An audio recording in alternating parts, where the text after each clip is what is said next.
Hi, welcome to YouTube channel. That's if you're new, favorite fam. So, first off, I want to apologize for my inconsistency lately. Yeah, I've been having assignments left, right, and center, so yeah, school's been rough. But here I am, and as you can tell by the title, I am doing something a little different today.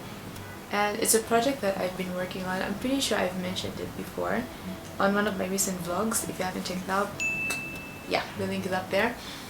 But this project, so to say, is a way of me to be able to talk about the things that I wanted to talk about on sit-downs, but make it more interesting to watch. Because I personally find my sit-downs boring to edit, let alone watch, because of just the fact I'm just sitting down and talking, and also I wouldn't properly convey the things that I want to convey. So I decided to just find a way to be able to talk about the stuff I want to talk about and make it interesting for myself to edit and make sure that I enjoy it before I even think that you guys will enjoy it. If you enjoy my sit down, thank you. But I just wanted to up things a notch and also use this as a way to work on my creativity and just better my editing and the way I shoot videos and just make YouTube more fun even for me. So here's my project. I hope you like it. It's only going to be a once in a month thing though, because I need time to take the appropriate shots that I need to, the appropriate visuals that I need for each video and each concept, so to say, concept.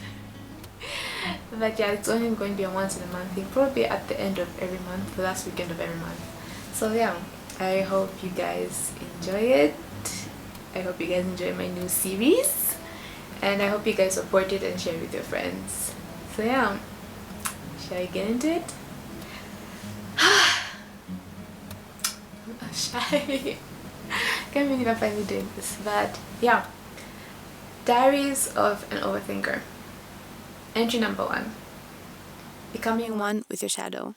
What is the shadow? According to Jungian psychology, the shadow exists as part of the unconscious mind and is composed of repressed ideas, weaknesses, desires, instincts, and shortcomings. In other words, it's our dark side. The side of us we wouldn't want the world knowing exists. The side of us we try to hide.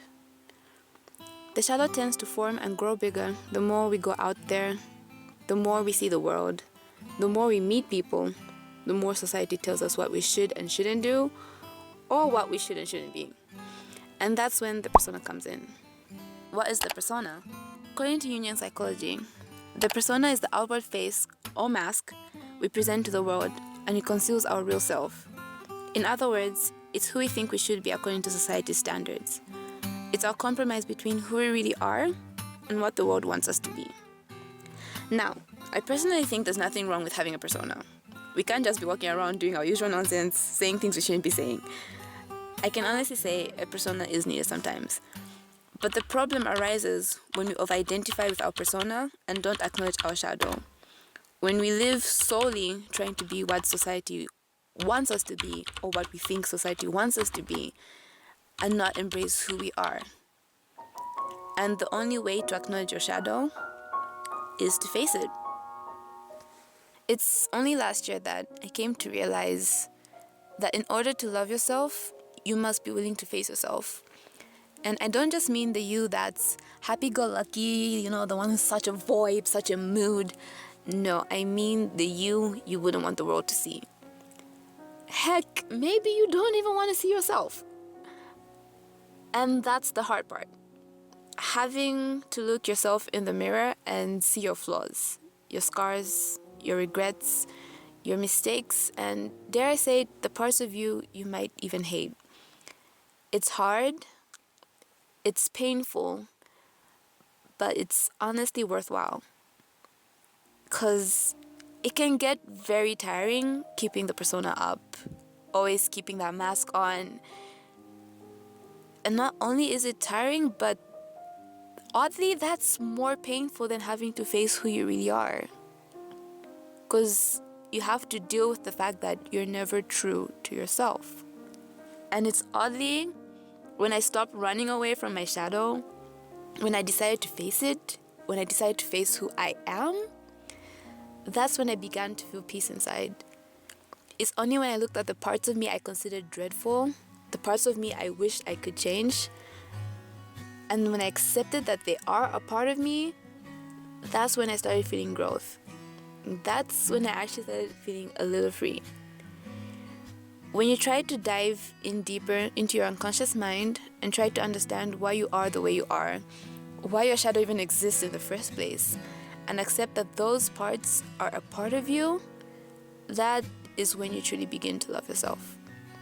It's only when you recognize your flaws, your scars, your regrets, your bad traits, that you can actually work on yourself. Work on forgiving yourself for your past mistakes, work on your traits, and work on loving yourself.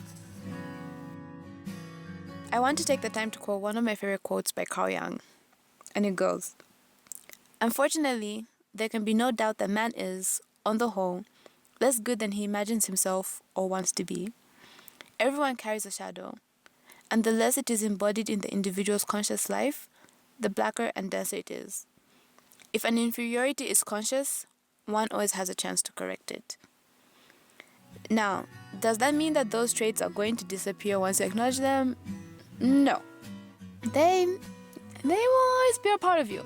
But through acknowledging your shadow, through understanding who you are, you will have better control over those traits. For example, I am quite selfish with food. Yeah, quite selfish. And this is well-known knowledge. But through knowing that I am selfish, I do try to share more. And I do try to at least be a little less stingy.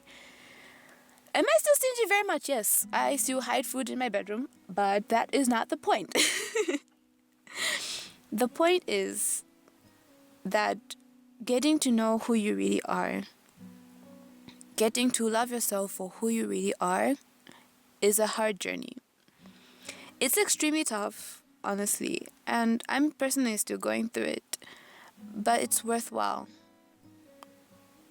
Because when you truly, truly, truly love yourself for everything that you are, that's when you really reach individuation. That's when you truly become who you are. And that's when I believe you begin to become who you're meant to be. And it's scary. It is, but getting to know yourself, honestly, it's fun. So, to anyone watching this, I hope that you gain the courage and the strength to face who you are and to fully love yourself for everything that you are without leaving any space or any gap.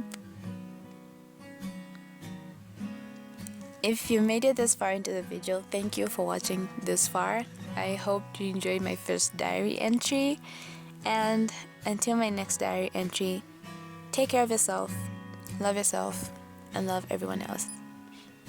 Sayonara.